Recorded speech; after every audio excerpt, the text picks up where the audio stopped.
इनकी आपस में रिश्तेदारी है, दोनों रिश्तेदारी में लेन देन कर पड़ा है। पहले इनका झगड़ा होता है 1 महीने पहले। झगड़ा होने के बावजूद इनने इसको रिजवान को पीट दिया था, तो इनकी बिरादरी फैसला होकर बैठ के बात भी होगी, रफा दफे होगी। उसके बाद में इनकी रंजिश चलती रही। अब ये लूटपाट कुछ नहीं, इनका आपस में झगड़ा हुआ है। घेर के इनको मारा है, वहाँ बुरी तरह से मारा है, एक साजिश के तहत मारा है। और उनके पास कैश भी था, 4.5 लाख रुपये बताया जा रहा है। सारे कैश को भी वो लोग ले गए हैं और वो कायराना हरकत ही कही जाएगी ये कोई, और साजिश के तहत इस तरह से ये वारदात हुई है। सर जी, ये लूटपाट का कोई मामला नहीं है, ये बात को छुपा रहे हैं। दरअसल इनका सालब इनका चौधरी असनाव का मामला है और ये रिजवान इनका खास चौधरी है, जो ये इस बात को छुपा रहे हैं। रास्ता रोककर मारपीट मामले में नया मोड़, आरोपी पक्ष ने एसपी से लगाई निष्पक्ष जांच की गुहार। बता दें कि नूंह जिले के नकीना थाना क्षेत्र के गांव इमाम नगर के पास मंगलवार की देर शाम हुए रास्ता रोककर मारपीट के मामले में अब नया मोड़ आ गया है। घटना में घायल हुए पक्ष की शिकायत पर पुलिस द्वारा मुकदमा दर्ज किए जाने के बाद आरोपी पक्ष भी सामने आया है और पूरे मामले को पारिवारिक तथा रिश्तेदारी से जुड़े पुराने विवाद का परिणाम बताते हुए पुलिस अधीक्षक कार्यालय में शिकायत देकर निष्पक्ष जांच की मांग की है। आप देख रहे हैं मेवात से लियाकत अली की रिपोर्ट। हमारे चैनल को सब्सक्राइब जरूर कर लीजिएगा। आपको बता दें कि गुरुवार को रौनपुर गांव निवासी साहुन पुत्र यासीन ने एसपी कार्यालय पहुंचकर एक लिखित शिकायत सौंपी। शिकायत में उन्होंने कहा है कि उनका परिवार वर्ष 2007 से अपने भाई रिजवान से अलग रह रहा है और उनका तथा उनके परिवार के अन्य सदस्यों का रिजवान और उसके ससुराल पक्ष से जुड़े विवाद से कोई संबंध नहीं है। शिकायत के अनुसार पड़कली चौक पर स्थित दुकानों को लेकर रिजवान तथा उसके रिश्तेदार सीतारुन और जुबैर के बीच लंबे समय से विवाद और रंजिश चली आ रही है। आरोपी पक्ष का कहना है कि इसी आपसी मनमुटाव और व्यापारिक विवाद के चलते कई बार कहा सुनी और झगड़े की स्थिति बनी तथा अब हालिया विवाद के बाद उनके परिवार के अन्य सदस्यों को भी मामले में नामजद करने का प्रयास किया जा रहा है। उधर पीड़ित पक्ष का आरोप है कि मंगलवार देर शाम गांव इमाम नगर के निकट रास्ता रोककर हमला किया गया था, जिसमें बलई गांव के 2 युवक गंभीर रूप से घायल हुए थे। आरोप है कि हमले में दोनों युवकों के हाथ पैर टूट गए और उनकी हालत अभी भी गंभीर बनी हुई है। पीड़ित पक्ष की शिकायत पर नगीना थाना पुलिस ने मामला दर्ज कर जांच शुरू कर दी है। घटना के बाद क्षेत्र में काफ़ी चर्चा और रोष भी देखने को मिला था तथा हमलावरों के रौनपुर गांव से होने की बात कही गई थी। अब आरोपी पक्ष के सामने आने के बाद मामला और अधिक चर्चा में आ गया है। आरोपी पक्ष ने एसपी कार्यालय में दी गई शिकायत में मांग की है कि पूरे घटनाक्रम की निष्पक्ष और गहन जांच कराई जाए तथा किसी भी निर्दोष व्यक्ति को बिना पर्याप्त साक्ष्य के परेशान या गिरफ्तार न किया जाए।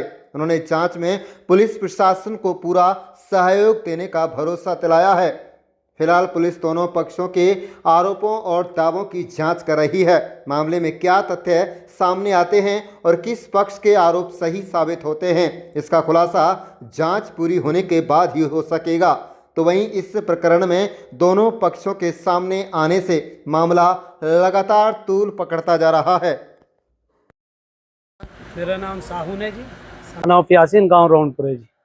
साहुन जी, क्या मामला था जो लूटपाट का मामला है और क्या इसमें कार्रवाई होनी चाहिए, किस तरह से जो है आरोप प्रत्यारोप लगाए जा रहे हैं? सर जी, ये लूटपाट का कोई मामला नहीं है, ये बात को छुपा रहे हैं। दरअसल इनका सालब इनका चौधरी असनाव का मामला है और ये रिजवान इनका खास चौधरी है, जो ये इस बात को छुपा रहे हैं।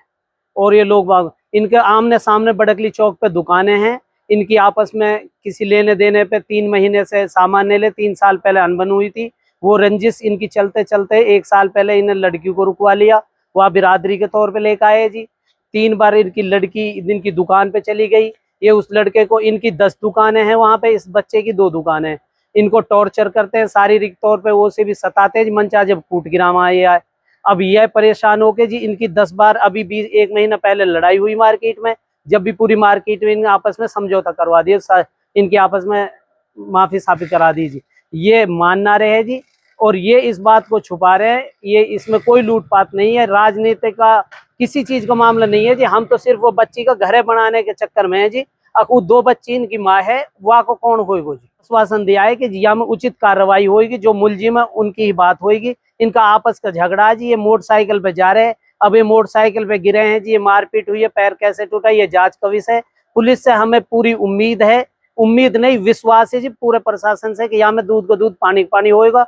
हम यह रिश्ते से बाहर है, हमारे यहाँ से लेना देना कुछ नहीं है। रिजवान हमसे अलग रहता जी, हम 22 साल से अलग रहे हुए हैं। यहाँ का रिश्ता 6 साल हुई है जी, 3 साल तक खूब बना बनी इनकी बोलचाल जी आपस में। अब इनकी अनबन चल रही है जी। ये इनका खास असनाव है जी, रिश्ते करवाने वाले चित्तन जुबैर, इनके बारात सब कुछ करवाने वाले यही है, इनकी लड़की है जी। ये खास असनाव है, ये दुनियादारी का मैटर नहीं है जी, ये तो इनका राजनीतिक मैटर नहीं है जो थाने पे सारे इकट्ठे हो रहे हैं। ये तो एक बच्ची का घर बनाने का, वो बच्ची घरे बैठी है जी, वो 1 साल से अपने घर नहीं जाती, सिर्फ रिश्ते टूटने की वजह से उससे बयान लिए जाएं। सब कुछ दूध का दूध पानी का पानी करे जाए, ये परेशान कर रहे हैं खामे का, कोई मामला नहीं है जैसा। मेरा नाम खुर्शीद है जी। इनकी आपस में रिश्तेदारी है, दोनों रिश्तेदारी में लेन देन कर पड़ा है। पहले इनका झगड़ा होता है 1 महीने पहले। झगड़ा होने के बावजूद इनने इसको रिजवान को पीट दिया था, तो इनकी बिरादरी फैसला होकर बैठ के बात भी होगी, रफा दफे होगी। उसके बाद में इनकी रंजिश चलती रही। अब ये लूटपाट कुछ नहीं, इनका आपस में झगड़ा हुआ है जो भी हुआ है। बाकी रिजवान का ही झगड़ा, बाकी जो इसके 2 भाई हैं, एक भाई दिल्ली में है इसका जो माल खरीदने गया पड़ा, दूसरा भाई का कोई लेना देना नहीं है रिजवान से, ना घर से ना कोई ताल्लुकात ना है। तो अब इसको भी घसीट रहे हैं, उस साउंड नाम के भी घसीट रहे हैं इसको, दूसरे भाई को। जो न्याय वो जो जायज है उसको वो रखे, सरकार उसे रखे।